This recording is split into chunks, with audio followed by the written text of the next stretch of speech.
ಕರ್ನಾಟಕದ number 1 PU college Excel PU college Guruvayanakere.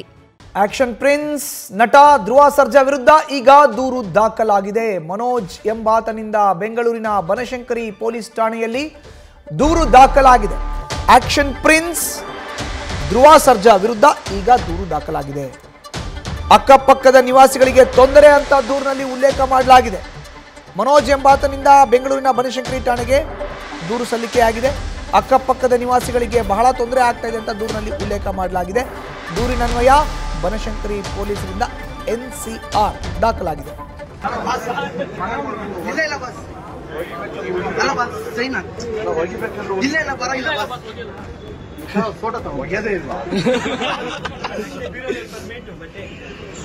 Memory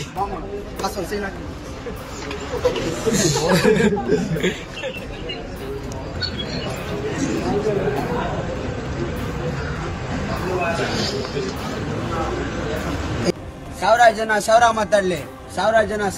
ಮಾತಾಡ್ಲಿ ಅಣ್ಣ ಏನಂತ ಅಣ್ಣನ ಪ್ರೀತಿಸೋರ್ಗೆ ಗೊತ್ತು. ನೀವೇನೇ ಮಾತಾಡ್ಕೊಳ್ಳಿ ಹಿಂದೆ ನಿಮಗೆ ಗೊತ್ತಿರೋದು ಅಷ್ಟೇ. ಆದ್ರೆ ನಾವೇನೆಲ್ಲಿ ಮಾಡ್ತೀರಿ, ಅಣ್ಣನ ಬಗ್ಗೆ ತಪ್ಪಾಗಲ್ಲ ಮಾತಾಡಿದ್ರೆ ಹೋದ್ ಸತಿ ಅಮ್ಗುಡುಂಗು ಈ ಸತಿ ಹಂಗಲ್ಲ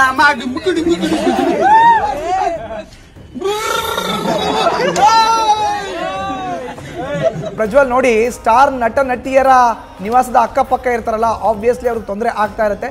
ಈಗ ಆಕ್ಷನ್ ಪ್ರಿನ್ಸ್ ಧ್ರುವ ಸರ್ಜಾ ವಿರುದ್ಧ ಇಂತಹದ್ದೇ ಒಂದು ಪ್ರಕರಣ ಬೆಳಕಿಗೆ ಬಂದಿರುವಂತದ್ದು ದೂರು ಕೂಡ ದಾಖಲಾಗಿದೆ. ಈಗ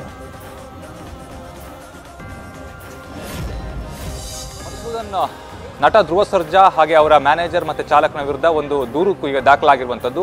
ಅದರಲ್ಲೂ ಕೂಡ ಪ್ರಮುಖವಾಗಿ ಅಲ್ಲಿನ ಒಂದು ಸ್ಥಳೀಯ ನಿವಾಸಿ ಮನೋಜ್ ಅನ್ನುವಂಥವ್ರು ಒಂದಿಷ್ಟು ಅಂಶಗಳನ್ನ ಉಲ್ಲೇಖಿಸಿ ಒಂದು ದೂರನ್ನು ಕೊಟ್ಟಿದ್ದಾರೆ. ಅದಕ್ಕೆ ಸಂಬಂಧಪಟ್ಟಂತೆ ಬನಶಂಕರಿ ಪೊಲೀಸರು ಈಗ NCR ಅನ್ನು ಕೂಡ ದಾಖಲು ಮಾಡ್ಕೊಂಡಿರುವಂಥದ್ದು. ಅಂದರೆ ಈ ಒಂದು ವಿಚಾರಕ್ಕೆ ಸಂಬಂಧಪಟ್ಟಂತೆ ಅಲ್ಲಿ ಅಕ್ಕಪಕ್ಕದ ನಿವಾಸಿಗಳಿಗೆ ಸಾಕಷ್ಟು ತೊಂದರೆ ಆಗ್ತಾ ಇದೆ. ಮನೆ ಮುಂದೆನೇ ಬೈಕನ್ನು ಪಾರ್ಕ್ ಮಾಡ್ತಾರೆ, ಅವರ ಫ್ಯಾನ್ಸ್ ಬರ್ತಾರೆ, ಅವರು ಕೂಡ ಅಷ್ಟೇ ಗೋಡೆಗಳಿಗೆ ಉಗಿತಾರೆ. ಇದರಿಂದಾಗಿ ನಮಗೆ ವಾಹನವನ್ನು ತೆಗೀಲಿಕ್ಕಾಗಿರ್ಬೋದು ಅಥವಾ ಮನೆಯನ್ನು ಕ್ಲೀನ್ ಮಾಡಲಿಕ್ಕೆ ಸಾಕಷ್ಟು ಸಮಸ್ಯೆ ಆಗ್ತಾ ಇದೆ ಅನ್ನುವಂಥ ಒಂದು ವಿಚಾರವನ್ನು ಉಲ್ಲೇಖಿಸಿ ಅವರು ದೂರನ್ನು ಕೊಟ್ಟಿರುವಂಥದ್ದು. ಆದರೆ ಈ ಒಂದು ಪ್ರಕರಣಕ್ಕೆ ಸಂಬಂಧಪಟ್ಟಂತೆ FIR ಮಾಡ್ಕೊಳ್ಳಿಕ್ಕೆ ಸಾಧ್ಯ ಆಗದೇ ಇರೋದ್ರಿಂದಾಗಿ, ಯಾವ ಸೆಕ್ಷನ್ ಅಡಿಯಲ್ಲಿ FIR ಮಾಡ್ಕೊಳ್ಬೇಕು ಅನ್ನುವಂಥದ್ದು ಸ್ವಲ್ಪ ಗೊಂದಲ ಇರೋದ್ರಿಂದಾಗಿ ಪೊಲೀಸರು ಕೂಡ NCR ಮಾಡ್ಕೊಂಡಿದ್ದಾರೆ. NCR ಮಾಡಿಕೊಂಡು ಅವರಿಗೆ ಒಂದು ನೋಟಿಸನ್ನು ಕೊಡ್ತಾರೆ. ಅನಂತರದಲ್ಲಿ ವಿಚಾರಣೆಗೂ ಕೂಡ ಕರೀತಾರೆ. ಅಂದರೆ ಯಾಕೆ ಈ ರೀತಿಯಲ್ಲಿ ಮಾಡ್ತಾ ಇದ್ರೆ ಇದನ್ನು ಸರಿಪಡಿಸಿ ಅನ್ನುವಂಥ ಒಂದು ಬುದ್ಧಿಮಾತನ್ನು ಕೂಡ ಪೊಲೀಸರು ಹೇಳುವಂಥ ಒಂದು ಸಾಧ್ಯತೆ ಇದರಲ್ಲಿ ದಟ್ಟವಾಗಿದೆ ಅಂತ ಹೇಳ್ಬೋದು. ಯಾಕೆ ಅಂತ ಹೇಳಿದ್ರೆ ಅಕ್ಕಪಕ್ಕದ ನಿವಾಸಿಗಳಿಗೆ ಈ ರೀತಿಯಲ್ಲಿ ಸಮಸ್ಯೆ ಆಗುವಂಥ ಸರ್ವೇ ಸಾಮಾನ್ಯ. ಕಾರಣ ಏನು ಅಂತ ಹೇಳಿದ್ರೆ ಧ್ರುವ ಸರ್ಜಾ ಒಬ್ಬ ಒಳ್ಳೆ ಉತ್ತಮ ನಟ ಹೌದು, ಹಾಗೆ ಅವರಿಗೆ ಸಾಕಷ್ಟು ಜನ ಅಭಿಮಾನಿಗಳು ಕೂಡ ಇದ್ದಾರೆ. ಹಾಗಾಗಿ ಅವರೆಲ್ಲರೂ ಕೂಡ ಅವರನ್ನ ಬಂದು ಭೇಟಿಯಾಗಲಿಕ್ಕೆ ಯಾವಾಗಲೂ ಬರ್ತಾ ಇರ್ತಾರೆ. ಹಾಗೆ ಮನೆ ಹತ್ರ ಬಂದು ಕಾಯುವಂಥದ್ದು ಕೂಡ ಸರ್ವೇ ಸಾಮಾನ್ಯ ಆಗಿರುತ್ತೆ. ಅವರು ಬಂದಂಥವ್ರು ಏನು ಮಾಡ್ತಾರೆ ಅಂದರೆ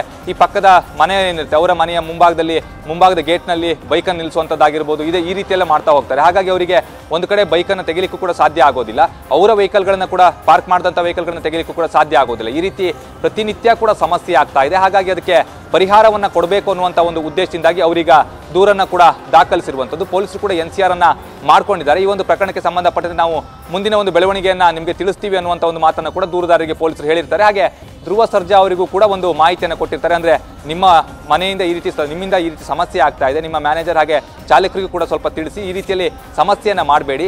ಅಕ್ಕಪಕ್ಕದ ನಿವಾಸಿಗಳಿಗೆ ಸಮಸ್ಯೆ ಆದರೆ ಅವರು ಕೂಡ ಯಾವಾಗಲೂ ಪೊಲೀಸ್ ಠಾಣೆಗೆ ಬರ್ತಾ ಇರ್ತಾರೆ. ಇದರಿಂದ ಸಾಕಷ್ಟು ಬೇರೆ ರೀತಿಯ ಸಮಸ್ಯೆಯನ್ನು ನೀವು ಎದುರಿಸಬೇಕಾಗುತ್ತೆ ಅನ್ನುವಂಥ ಒಂದು ವಿಚಾರವನ್ನು ಕೂಡ ತಿಳಿಸುವಂಥ ಒಂದು ಕೆಲಸವನ್ನು ಮಾಡ್ತಾರೆ. ಮಧುಸೂದನ್, ಧನ್ಯವಾದ ಪ್ರಜ್ವಲ್ ನಿಮ್ಮ ಮಾಹಿತಿಗೆ.